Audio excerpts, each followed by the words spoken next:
দেশে সম্প্রতি ঘটে যাওয়া বেশ কিছু ঘটনায় পুরো দেশ জুড়ে আলোচনা। সব আলোচনারই ঘুরে ফিরে কেন্দ্রবিন্দু নির্বাচন। কোনো রাজনৈতিক দলের নেতারা বলছেন চলমান সংকট নিরসনে ভূমিকা রাখতে পারে দ্রুত নির্বাচনের ঘোষণা। তবে কি জাতীয় নির্বাচনই সকল সমস্যার একমাত্র সমাধান, নাকি সংস্কার বেশি জরুরি? আর এই মুহূর্তে নির্বাচন হলে সাধারণ ভোটাররা কতটুকু প্রস্তুত? আলোচনা করব এসব বিষয় নিয়ে। স্বাগত জানাচ্ছি নির্বাচন নিয়ে এখন টেলিভিশনের বিশেষ আয়োজন ভোটের ট্রেনে। পুরো এই আয়োজন জুড়ে আপনাদের সঙ্গে আছি আমি বেলায়েত হোসাইন। শুরুতেই জানাবো আজকের রাজনৈতিক আলাপনে নির্বাচন নিয়ে কে কি বলেছেন। আমরা একটু দেখতে চাই আজকে রাজনৈতিক দলের নেতারা, বিশেষ করে কিছুক্ষণ আগে জামাত ইসলামের আমির সহ জামাত ইসলামের প্রতিনিধি দল প্রধান উপদেষ্টার সঙ্গে বৈঠকে বসেছেন। এর আগে আজকে সারাদিন নির্বাচন নিয়ে রাজনৈতিক দলের নেতারা কোথায় কি বলেছেন আমরা এটা একটু সেটা দেখতে চাই। বিএনপির মহাসচিব মির্জা ফখরুল ইসলাম আলমগীর বলেছেন গণতান্ত্রিক সংস্কারের মাধ্যমে নির্দিষ্ট সংস্কার শেষে সুষ্ঠু নির্বাচন দিতে হবে। আর জামাত ইসলামের সেক্রেটারি জেনারেল বলেছেন যখনই নির্বাচনের যাত্রা শুরু হয়েছে তখনই শুরু হয়েছে ষড়যন্ত্র। নাগরিক সমাজের বিশেষজ্ঞ ডক্টর সলিমুল্লাহ খান তিনি বলেছেন গণহত্যাকারীদের বিচার শেষ হওয়ার আগে তাদের নির্বাচনে আসতে দেওয়ার প্রশ্নই ওঠে না। একই সঙ্গে নাগরিক ঐক্যের আহ্বায়ক মাহমুদুর রহমান মান্না বলেছেন বিশৃঙ্খল পরিবেশে নির্বাচনে যাওয়া সম্ভব নয়। আর আজকে প্রধান উপদেষ্টার সঙ্গে জামাতের যে বৈঠক হয়েছে সেই বৈঠকের পরে কিছুক্ষণ আগে উপদেষ্টা মাহফুজ আবদুল্লাহ তিনি কথা বলেছেন। তিনি যেটা জানিয়েছেন যে সংস্কার কাজ শেষ করে, প্রয়োজনীয় সংস্কার কাজ শেষ করেই তিনি তারা নির্বাচনের ঘোষণা দিবেন। আর এর বাইরে যদি একটু বলি যে আজকে আসলে মাহমুদুর রহমান মান্না বলেছেন তিনি মনে করেন যে যেই বিশৃঙ্খল পরিবেশ এখন রয়েছে সেই বিশৃঙ্খল পরিবেশে এখন নির্বাচন হওয়া সম্ভব নয়। তিনি কেন মনে করেন যে এখন নির্বাচন হওয়া সম্ভব নয় আমরা কথা বলবো তার সঙ্গে।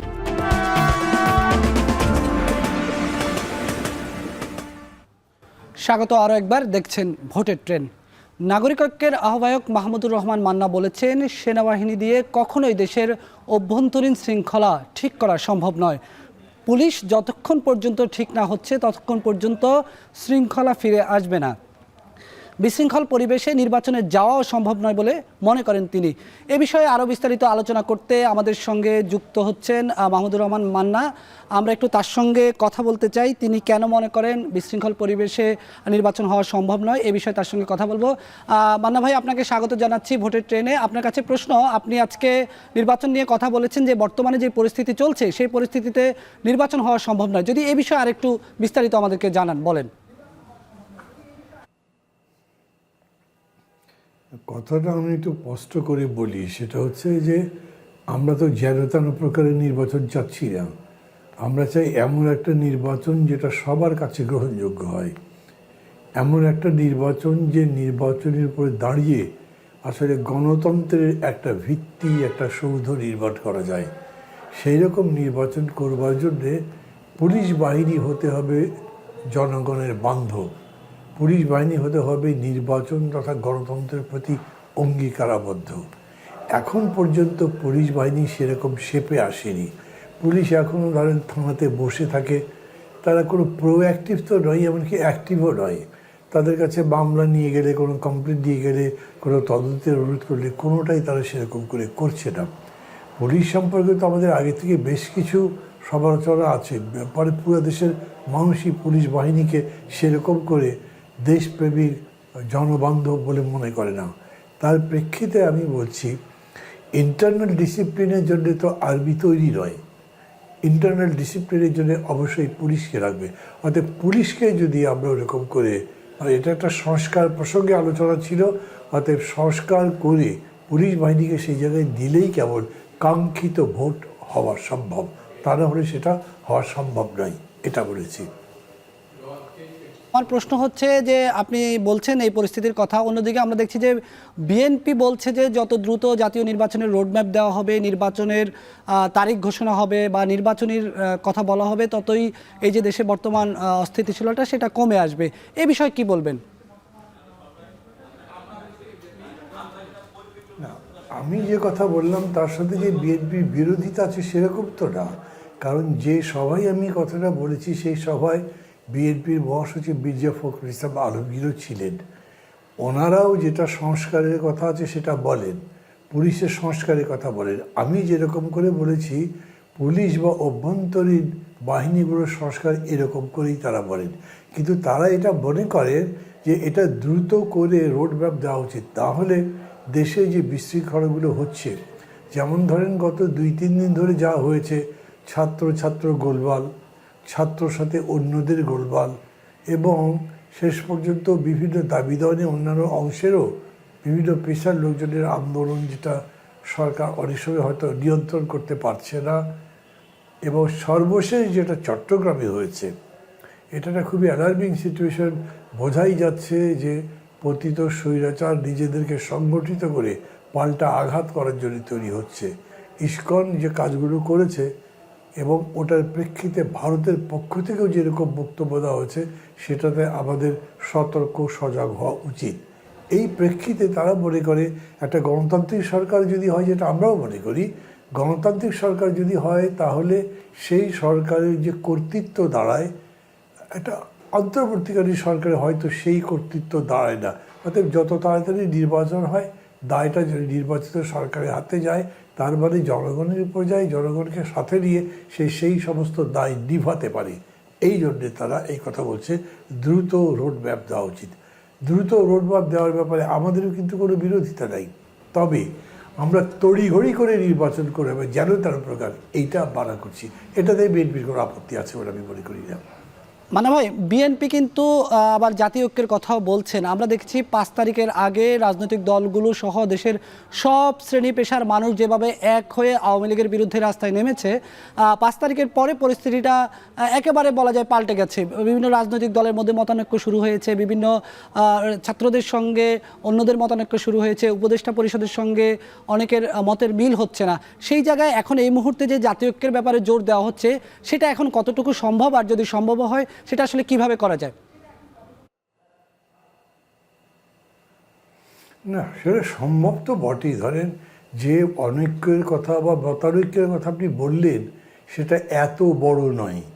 যে সমস্ত ইস্যুতে এরকম হয়েছে সেটা কীরকম, ধরেন রাষ্ট্রপতির ব্যাপারে তার থাকা না থাকা, তাকে বিদায় করে দেওয়া, এটা এমন তো কোনো কিছু নয় একেবারে নিষ্পত্তি করা যাবে না।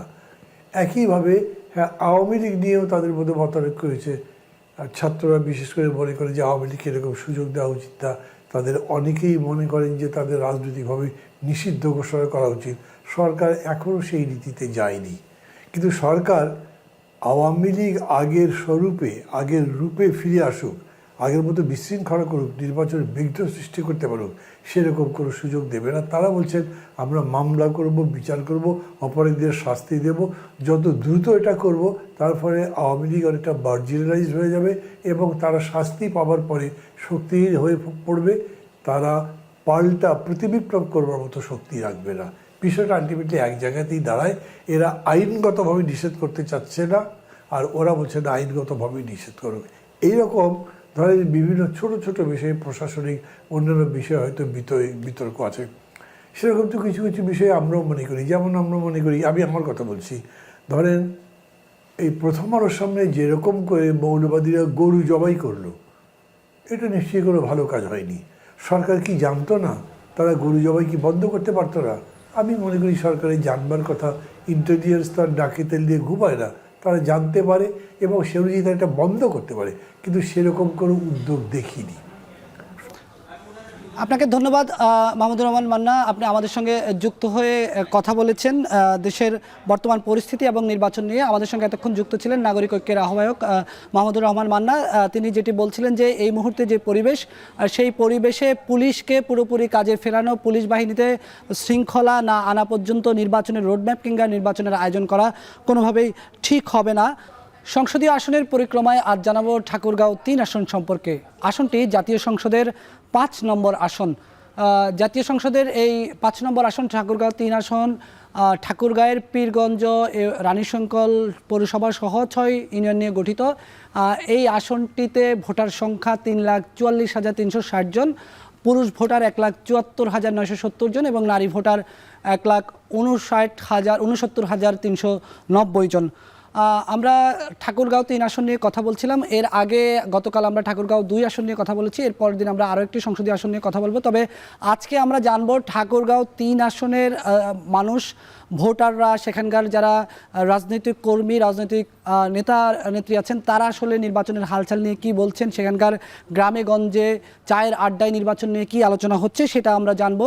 এবং সেটা জানার জন্য আমাদের সঙ্গে কিছুক্ষণের মধ্যে যুক্ত হবেন সহকর্মী আমিরুল বাপ্পি।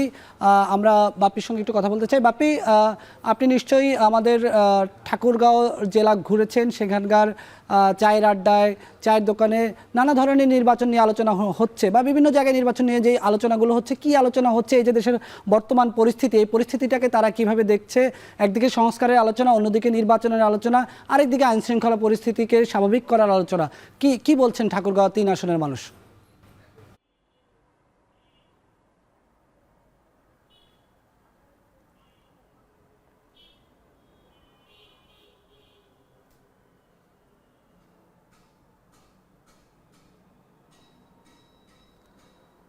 দেখেন বেলায়েত, নির্বাচনী যে হাওয়া, মানে সেই হাওয়াটা কিন্তু আমরা এর আগের অভিজ্ঞতাতেও দেখেছি যে যতক্ষণ পর্যন্ত পোস্টারে মার্কানা ছাপা হয় ততক্ষণ পর্যন্ত আসলে সাধারণ জনগণের মধ্যে সেইভাবে নির্বাচনের হাওয়াটা লাগে না। কিন্তু এই যে আপনি বললেন যে চায়ের আড্ডায় যে আলোচনা, সেটি কিন্তু চলছেই, গত বেশ কিছুদিন ধরেই চলছেই। এমনকি যখন নির্বাচন কমিশন গঠন হবে, কি সংস্কার হবে, এই আলোচনাগুলোও কিন্তু চায়ের আড্ডায় সবসময়ই চলতে থাকে। সবসময় এই জিনিসগুলো নিয়ে মানুষ একটু চিন্তা করে, বিশেষ করে যখন একটা পরিবর্তিত পরিস্থিতিতে মানুষ আছে। গত 15 বছর এক ধরনের শাসন দেখেছিল, এখন গত 3 মাস ধরে আরেক ধরনের শাসন আছে। তো এইখানে যে সংস্কার নির্বাচন মিলিয়ে মানুষের মধ্যে একটা মিশ্র প্রতিক্রিয়া আমি খেয়াল করেছি। দেশের মানুষ যেটি চাইছে যে সংস্কারটা খুব বেশি জরুরি, সেটি যদি অন্তর্বর্তীকালীন সরকারের মাধ্যমে হয় সেটাতেও আপত্তি নেই, যদি নির্বাচনের মাধ্যমে যদি একটি পলিটিক্যাল গভর্নমেন্ট আসে তাদের সেক্ষেত্রেও কোনো সমস্যা নেই, কিন্তু সংস্কার একটি জরুরি। এবং সংস্কারের ক্ষেত্রে অনেক বড় বা সামনের দিকে যে আলোচনাটা থাকে সেটি হলো দ্রব্যমূল্যের ঊর্ধ্বগতি। সাধারণ মানুষ বলছেন যে এই জায়গাটাতে সংস্কার আনা সব থেকে বেশি জরুরি। যে এতদিন যে আমরা বলেছি যে সিন্ডিকেটের বিষয়টি, সেই সিন্ডিকেটটি ভাঙাটা সব থেকে জরুরি।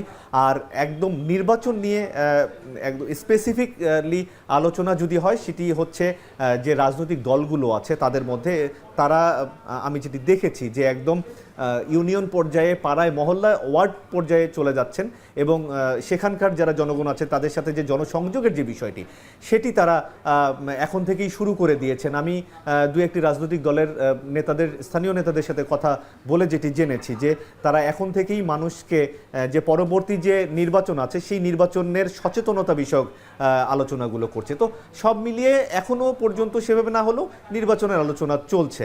বেলায়েত, ধন্যবাদ বাপ্পি। আমাদের সঙ্গে যুক্ত ছিলেন সহকর্মী আমিরুল বাপ্পি।